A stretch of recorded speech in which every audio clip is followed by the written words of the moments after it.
IVF म्हणजे काय? जाणून घ्या आयव्हीएफ ची पूर्ण प्रक्रिया, फायदे आणि यशदर. पालकत्वाची अनुभूती खास असते. परंतु काही वेळा काही कारणांमुळे जोडप्यांना मूल होण्यात अडचण येऊ शकते. ही जोडपी आयव्हीएफ, इन विट्रो फर्टिलायझेशन म्हणजेच टेस्ट ट्यूब बेबी तंत्रज्ञानाची मदत घेऊ शकतात. आयव्हीएफ बद्दल जाणून घेण्याआधी जरा नैसर्गिक गर्भधारणे बद्दल समजून घेऊ. नैसर्गिक गर्भधारणेदरम्यान शुक्राणू आणि स्त्रीबीजांचे मिलन स्त्रीच्या शरीरात होते. ज्यानंतर गर्भधारणा होते आणि 9 महिन्यांनंतर मूल जन्माला येते. परंतु शुक्राणू, गर्भाशय, फॅलोपियन ट्यूब किंवा स्त्रीबीजांमध्ये काही समस्या असतील ज्यामुळे नैसर्गिक गर्भधारणा शक्य होत नसेल, तर आयव्हीएफ तंत्रज्ञानाचा वापर केला जातो. आयव्हीएफचा फुलफॉर्म काय होतो? आयव्हीएफ म्हणजे इन विट्रो फर्टिलायझेशन. आयव्हीएफ म्हणजे काय? आयव्हीएफ ही प्रक्रिया टेस्ट ट्यूब बेबी म्हणून देखील ओळखली जाते. हे एक ॲडव्हान्स्ड फर्टिलिटी तंत्रज्ञान आहे ज्यात स्त्रीची स्त्रीबीज आणि पुरुषाचे स्पर्म लॅबमध्ये तज्ञाच्या मार्गदर्शनाखाली एकत्रित केले जातात आणि स्वस्थ गर्भ तयार करण्यात येतो. हा स्वस्थ गर्भ नंतर स्त्रीच्या गर्भाशयात ट्रान्सफर केला जातो, ज्यानंतर गर्भधारणा आणि बाळाचा जन्म अगदी नैसर्गिकरित्या होतो. सर्व आधुनिक उपचार आणि सक्षम डॉक्टरांसह प्रोजेनेसिस फर्टिलिटी सेंटरमध्ये आयव्हीएफ उपचारांचा यशस्वी दर 75 ते 80% आहे. यासोबतच अनुभवी डॉक्टरांची टीम उपचारानंतरही तुमच्या संपर्कात असते. तुमच्या प्रत्येक गरजेची आणि प्रश्नांची प्रोजेनेसिसमध्ये काळजी घेतली जाते. सर्व आधुनिक उपचार आणि सक्षम डॉक्टरांसह प्रोजेनेसिस फर्टिलिटी सेंटरमध्ये आयव्हीएफ उपचारांचा यशस्वी दर 75 ते 80% आहे. आयव्हीएफ प्रक्रिया. चला आयव्हीएफ प्रक्रियेबद्दल सुरुवातीपासून शेवटपर्यंत समजून घेऊयात. 1. डॉक्टरांसोबत consultation. 2. Ovarian stimulation. Ovarian stimulation इंजेक्शनने फॉलिकल्स विकसित, मच्युर केले जातात जेणेकरून जास्त स्त्रीबीज प्राप्त होतील. कारण जितकी जास्त चांगल्या गुणवत्तेची स्त्रीबीज मिळवता येतील तितके चांगले भ्रूण तयार होतील. 3. सीमेन, वीर्य, sample collection. Semen sample collection. प्रत्येक आयव्हीएफ सेंटरमध्ये एक सीमेन सॅम्पल कलेक्शन रूम असतो जिथे सीमेन सॅम्पल कलेक्ट केले जातात. सॅम्पल घेतल्यानंतर एंड्रोलॉजिस्ट या सीमेन सॅम्पलमधून चांगले शुक्राणू वेगळे करून त्यांचे शुद्धीकरण करतात. 4. फर्टिलायझेशन. फर्टिलायझेशन योग्य तपासणी आणि चाचणी केल्यानंतर स्त्रीबीज आणि शुक्राणू गर्भाधानासाठी प्रयोगशाळेत ठेवले जातात, जे नंतर भ्रूण बनतात. 5. गर्भ हस्तांतरण. Embryo transfer in IVF. 3 ते 4 दिवसांच्या चाचणीनंतर स्त्रीच्या गर्भाशयात अगदी स्वस्थ भ्रूण ट्रान्सफर केले जातात. तसेच ज्या प्रकरणांमध्ये गर्भाला अधिक काळजी घेणे आवश्यक आहे त्या केसमध्ये 14 दिवसांनी गर्भ हस्तांतरण केले जातात. या प्रक्रियेला मेडिकल भाषेत एम्ब्रियो ट्रान्सफर म्हटले जाते. 6. गर्भधारणेची चाचणी. आयव्हीएफ प्रक्रियेनंतर 14 ते 15 दिवसांनी महिलेची गर्भधारणा चाचणी पुष्टी केली जाते. त्यानंतर गर्भधारणा आणि बाळाचा जन्म अतिशय नैसर्गिक पद्धतीने होतो. आयव्हीएफची गरज कोणाला आहे? वंध्यत्वाच्या अनेक कारणांसाठी आयव्हीएफ प्रभावी उपाय असल्याचे सिद्ध झाले आहे.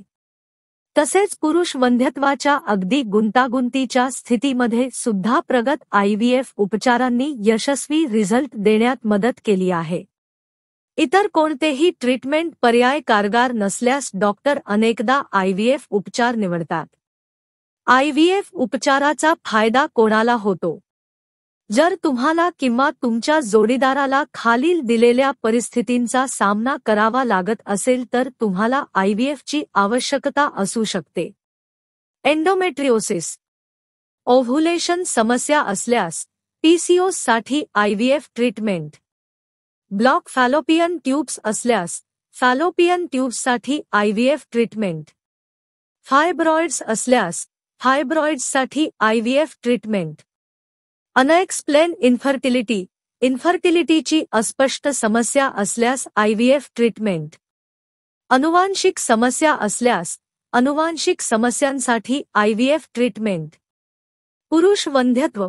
पुरुष वंध्यत्वासाठी IVF ट्रीटमेंट. IVF प्रक्रियेचे फायदे.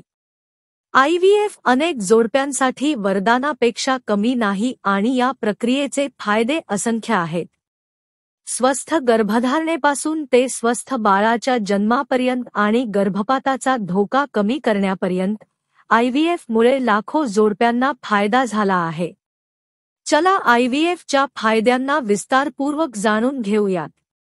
1. स्वस्थ गर्भधारणा आणि स्वस्थ शिशुचा जन्म. 2. दात्याचे शुक्राणू आणि स्त्रीबीज वापरली जाऊ शकतात.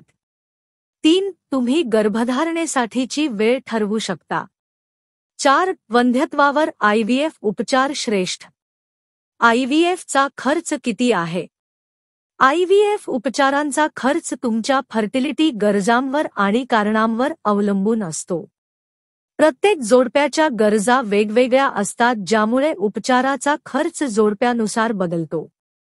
तसेच IVF ची किंमत तुमचे वय, वैद्यकीय इतिहास, तुमचे शहर, मागील अयशस्वी IVF किंवा IUI सायकल, फर्टिलिटी क्लिनिक आणि IVF डॉक्टरांचा अनुभव यावर अवलंबून असते. IVF साठी महागडी उपकरणे आणि कुशल डॉक्टरांची आवश्यकता असते. शिवाय या फर्टिलिटी प्रक्रियेसाठी जागतिक दर्जाची प्रयोगशाळा आणि उपकरणांमध्ये नवीनतम तंत्रज्ञान आवश्यक आहे. जर तुम्ही IVF चा विचार करत असाल तर तज्ज्ञ, अनुभवी आणि विश्वासार्ह डॉक्टर क्लिनिक निवडणे महत्त्वाचे आहे. योग्य क्लिनिक, प्रगत तंत्रज्ञान आणि डॉक्टरांच्या योग्य मार्गदर्शनाने तुम्हीही हजारो जोडप्यांप्रमाणे तुमचे कुटुंब पूर्ण करू शकता. 1 वर्षाहून अधिक काळ प्रयत्न करून देखील जर गर्भधारणा राहत नसेल तर आजच अनुभवी IVF डॉक्टरांचा सल्ला घ्या. IVF संबंधित सर्वाधिक विचारले जाणारे प्रश्न. IVF साठी योग्य वेळ कोणती? उत्तर: जर जोडप्याचे वय 30 वर्षांपेक्षा कमी असेल आणि 1 वर्ष प्रयत्न करून देखील मूल होत नसेल तर IVF डॉक्टरकडे जावे. आणि जर त्यांचे वय 30 वर्षांपेक्षा जास्त असेल तर त्यांना प्रयत्न करण्याचा 6 महिन्याच्या आतच IVF डॉक्टरकडे जाण्याचा सल्ला दिला जातो. IVF चा फुल फॉर्म काय आहे? उत्तर: IVF in vitro fertilisation. IVF प्रक्रिया सुरुवातीपासून शेवटपर्यंत किती वेळ लागतो? उत्तर: साधारणपणे IVF च्या एका सायकलला सुमारे 2 ते 3 आठवडे लागू शकतात, पण ट्रीटमेंटसाठी लागणारा काळ तुमच्या फर्टिलिटी स्थितीनुसार कमी जास्त देखील होऊ शकतो. IVF ट्रीटमेंटसाठी पर्याय असतात का? उत्तर: बरेच IVF सेंटर्स ट्रीटमेंट दरम्यान तुम्हाला चा पर्याय देतात. प्रोजेनेसिस फर्टिलिटी सेंटरमध्ये सर्व ॲडव्हान्स्ड IVF ट्रीटमेंट्स आणि आधुनिक तंत्रज्ञानाच्या सहाय्याने आम्ही तुम्हाला नो कॉस्टचा पर्याय देखील देतो. IVF ही वेदनादायक प्रक्रिया आहे का? उत्तर: IVF प्रक्रियेदरम्यान प्रत्येकाचा अनुभव वेगळा असतो. आणि IVF मध्ये काय फरक आहे? उत्तर: ही एक प्रक्रिया आहे जिथे शुक्राणू थेट गर्भाशयात ठेवले जातात आणि गर्भधानाची प्रक्रिया शरीरात होते.